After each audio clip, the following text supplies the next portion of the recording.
Alright, for today's video, we will try some intense challenge with Desert Safari Ride here at Sea Line, Desert, Doha, Qatar.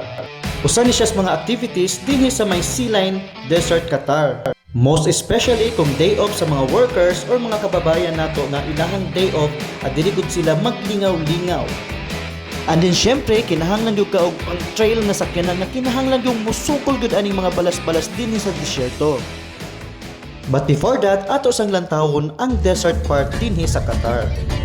Andin din dapitan na po kay makita sa medyo layo-layo nga park nga napod sila mga kanya-kanyang mga camping sites. Wow, dami mong load guard. Dahil pag hindi mo kaya, kanan mo agad ha. And then syempre, among driver, mantas na kaayo mo drive for 13 years. Lain, hindi lang na akong igsoon na si Greta. And at this point of time, nakita na gyud nako kung unsa gyud ang hitsura sa maong lapad kaayo nga disyerto dinhi sa Qatar. And as you can see, daghan kaayo nga nag-challenge dinhing dapita kung unsa gyud kamangta sila mo drive sa ilahang mga sakyanan.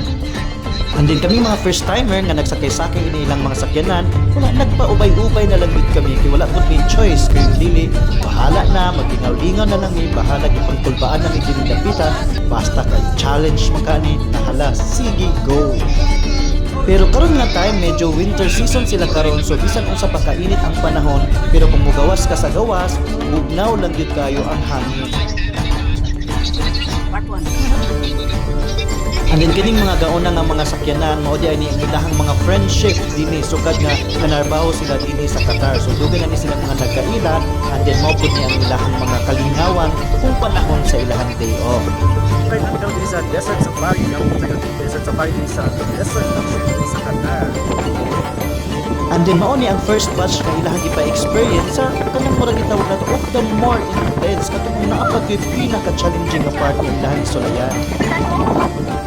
And then nabot na po ang point na kami na po ang ilahang pasulayon. So just to experience and just to buat sa mga curiosity kung kung sa bilang feeling na magbalintong-balintong ini sakyanan. Ano gini?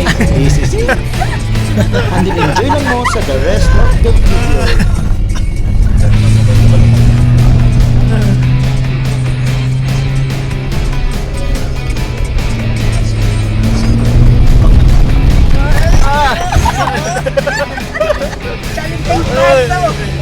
Wala lang na ako na-record itong pagluksong din naman sa pinakaluksong ng part pinapalong ng aking cellphone. But anyways, for once in a lifetime, grabe din kayo ang mga experience hindi na mo malimta. Pero nalingaw din kayo sa mga challenge.